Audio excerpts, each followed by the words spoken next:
Hi, Mike Kaser and I just got back from the eTech conference in Columbus where we spent part of the day today, and it was a perfect amount of time to spend because we saw a few things that were interesting, but not so much to be overwhelming. So we put together a list in the car on the way back of things that we saw and thought we would just quickly talk about them a little bit while they were fresh in our mind. So here we go. First thing we saw was that several of the groups used the presentation software Prezi, P-R-E-S-I, where you can go to Prezi.com and download that for free if you're an educator. And you have to enroll as an educator to get it for free. And we've seen it before, but it's just a really great way to present information, and people were using it really easily, and it made a huge difference. Way more interesting presentation than PowerPoint or Keynote or any of those things, and it's something that our kids could use in the classroom. So that was interesting to see. Secondly, we did look at the document cameras, and the most interesting one that we saw and the one that looked the best in terms of use in our classrooms was one called Ladybug. It was the features that made it nice. It was about $300 for one, although apparently it would be cheaper if we bought them in bulk. Thing that made this one so nice was that it was light, it was weighted at the base, it had a light actually in it, so that if you had something to show that was dark or inside of something, like they gave the example of a frog inside of a can, you could shine the light down in and get that illuminated so that it would show up. It also had the ability to video capture or record, or just audio record, and it was just real, it was wireless. Lots of nice features about it, and that was the one that looked good. That person's going to be calling our school and sending some information, I'm sure. Next thing we saw was the fact that the Mimeo is going to have an update out on Friday, and Mike was interested in that because he has a Mimeo board still, so if anybody else does, they could know that, because the updates that are coming are apparently significant this time. Got a really second time I learned about or thought about something interesting, which was a way of providing verbal feedback to kids about their writing. And I played around with it a little and was watching a program about something related. And what I figured out is that you can, if your kids have writing that they're typing and putting into their folder, you can get into their folder, pull that piece of writing up, and then pull the photo booth up on the side and record yourself giving feedback on the paper, and then store both documents back in the feedback and the paper back in the child's folder, and the student can go and look at that and get immediate feedback about his writing, which is sort of a missing piece sometimes. We have everything except the opportunity to sit down and conference with the kids when we're done, and this is a neat way to do that, and if you could do that once a quarter, it would probably be worth a lot.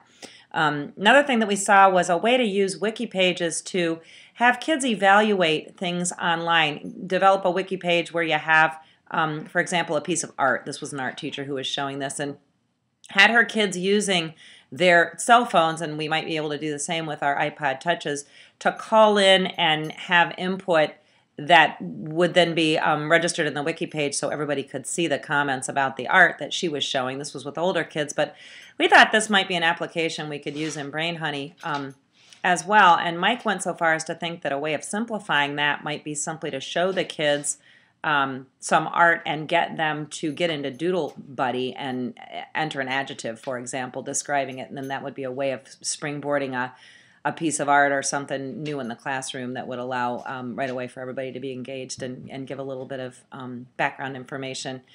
Saw a fantastic thing that a very smart teacher has marketed called Facts for Me. I brought home paperwork on it, and what it is a research engine that this teacher has put together that has all kinds of research topics for K through 3, really K through 5 it could be, and it provides a set of links to all kinds of different things that our kids would want to research. I was thinking specifically about the animal research. There are a million animals in there, and it's all at our kids' reading level and maybe just a little bit higher, so very much more user-friendly than some of the other research tools we have, and also it's clean and safe, and there's no links or access to links to other things. So this was this fabulous thing that is $50 a year, and there's an open enrollment in this till March 18th so people can try it. I brought back paperwork for Diana and also for Bonnie. It's www.facts4me.com, and that takes you right in. You can visit you can go in as a visitor and see what it's about, or you can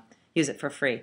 till March 18th. That was cool. The neatest thing we saw was a program from a district called Coventry down by Akron, district very similar in demographic to ours, and also on the lake. And they were looking for a way to provide some enhancement for the kids and ways for them to use some of the web tools like iMovie and blogs and things like that. And so what they did is they built an enhancement period into their day every day at the same time and of the same length of our intervention period. And I when I was watching this thing, this was for middle school kids, but we were thinking this would be a great application for our third graders, especially for our third graders in the third quarter of the school year who are not doing OEA prep. And this was an activity wherein the kids identify some kind of a project to work on. And those would be the kids who are in those enrichment settings during the time that the other kids are studying for OEA during intervention.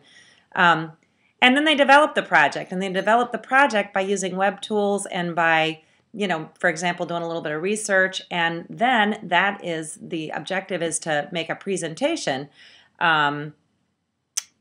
or even a community open house. It would be really neat to make a presentation back to the student body, for example, if the project topic was something like health and safety in Vermilion. They could, for example, go and interview somebody from Safety Town and talk a little bit about that. They could invite somebody to come visit the school. They could develop a blog and questions and answers. They could do a number of things, but it was just this very cool project that has some specific ways to set it up and ways to kind of frame it.